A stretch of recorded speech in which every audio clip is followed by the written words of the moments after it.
at that point in time you will lose money and then learn, right? ऐसा ज़रूरी नहीं है कि 2 साल जॉब करने के बाद हमने कहीं स्टार्टअप किया तो हम पैसा नहीं घुमाएंगे, हमको सब आता है. No, if you are not ready to lose money, forget about making it. You will have to lose money, but in a manner which obviously आपको कंगाल ना बना दे, but in that manner. So I would suggest that this should be the right. I might be wrong, but this is the right path. I think most of them will agree, but over to you guys if there's your point. भाई सबसे बड़ी गलती जो सब लोग करते हैं ना, वो है स्टार्टिंग नहीं करते हैं. मतलब कल करूँगा एग्जीक्यूशन नहीं करते. सबके यहाँ जितने लोग बैठे हैं ना, सबके पास आइडियाज है, कोई भी एग्जीक्यूशन पे काम ही नहीं कर रहा है. और आप लोग तो IIT BHU में आपको तुरंत स्टार्ट करना चाहिए. 30,000 great student. $30,000 तक की ग्रांट मिलती है आपके यहाँ. दैट इज रफली 27-28 लाख रुपए. सो फ्री में आपने को मिल रहे हैं विदाउट इक्विटी डायल्यूशन. तो अगर आप लोग वो पैसा नहीं यूज में ले पा रहे हो तो वो सबसे बड़ी मिस्टेक है. ठीक है, ये मैं कहना.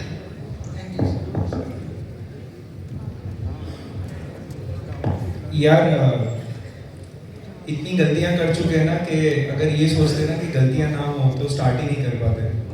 सो stop worrying about mistakes. But यार it's a valid question. What mistakes we have done, you can learn from it and reduce your mistakes. But mistakes नहीं होंगी, ऐसा नहीं होगा. And remember one thing, startup is all about being alive and being able to afford your next mistake. So that's how I would like to put it. But yeah, I think from my personal experience, being a chartered accountant, I was too much focused on profitability from start, not realizing कि जब तक एक चीज़ scale नहीं होगा, profit नहीं निकल के आएगा. सो आपके प्रोडक्ट में कंट्रीब्यूशन जनरेट होना चाहिए, ग्रॉस मार्जिन होने चाहिए, लेकिन आप बॉटम लाइन प्रॉफिटेबिलिटी को स्टार्टिंग में चेस करने जाओगे तो that is a wrong goal. What matters is आपके कस्टमर आपके प्रोडक्ट को वापस बाय कर रहे हैं या नहीं कर रहे हैं, वो खुश हैं नहीं आपके प्रोडक्ट से, और वो दूसरों को रेफर कर रहे हैं या नहीं कर रहे हैं. So I think that is what you should focus on for start. उसके आगे की प्रॉब्लम्स अभी के लिए मत सोचो. That would be my suggestion. मेरा थोड़ा सा आई वुड से लाइक मेरे हिसाब से there is separate. I have a different opinion in this. जो उन्होंने कहा कि yes, if you have a funding, अगर आपके पास कैपिटल है then you will focus on a bottom line, right. But अगर आपके पास you have your own capital और you have a capital that you have borrowed from your parents और a friend और फैमिली, तो there comes a profitability play. तो I would से जरूरी प्रॉफिटेबिलिटी इनिशियल स्टेज में as a product market fit करना मेरे हिसाब से ज़्यादा जरूरी है. मिड स्टेज में you can more focus on growth and then you can like let go profitability. But it's like an option you have. अगर आपके पास ऑप्शन है, बिकॉज मतलब दो रास्ते हैं, either you go for a growth option और you go for a profitability option. Profitability option obviously बात है लंबा है, ग्रोथ ऑप्शन छोटा है. But the thing is growth option का ऑप्शन सबको नहीं मिलता बिजनेस में. तो एक तो ये पॉइंट है. और अगर उसमें आता हूँ कि मैं स्टार्टअप के टाइम पे जो चैलेंजेस है, every startup has their own, I think back and forth काफ़ी होता है. There is an high lows event. काफ़ी चीज़ आप ड्यूरिंग द पीरियड सीखते हो. तो ऐसा है कि मतलब आई थिंक आई वुड से कि आप स्टार्ट अर्ली. बिकॉज अगर आप स्टूडेंट हो, you have just passed out, you have nothing to lose, right. अगर सपोज करो फेल भी हो गए तो क्या हुआ, एक साल 2 साल नुकसान होएगा, उसके बाद में आप you can start again afresh.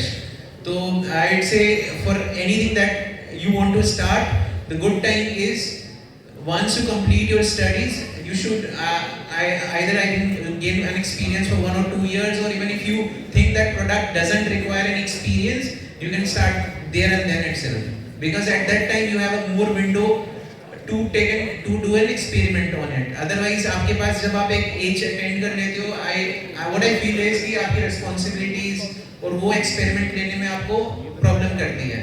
तो as a student if you like आप जैसे आप अपनी स्टडीज कंप्लीट करते हो, I think that is the good time when you can start any business और you can think about it.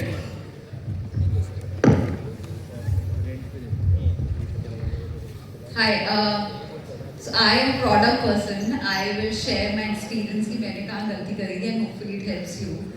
One of my initial errors that I did was हम focus group testing करते हैं for our products and focus group में किसको बुलाएंगे? जो perfumery experts हैं.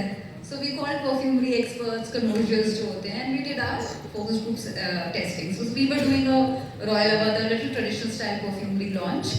And 3 से 4 बजे उसमें से एक फ्रेग्रेंस थी which we wanted to be very very warm and deep. Testing हो गई, ये सब पासिंग हो गई, सब हमने एक बहुत warm and actual real ऊद जो होता है जो मार्केट में रियल ऊद मिलता नहीं है, तो एकदम रियल ऊद फ्रेग्रेंस के साथ हमने एक प्रोडक्ट लॉन्च किया. It got the highest results. Focus group में सबसे अच्छे जो पॉइंट्स मिले थे वो इस फ्रेग्रेंस को मिले, तो हम सबसे ज़्यादा कॉन्फिडेंट इसी के लिए थे. एंड बिलीव वो मार्केट में फ्लॉप हो गया. We had to discontinue the product. And you know the reason why?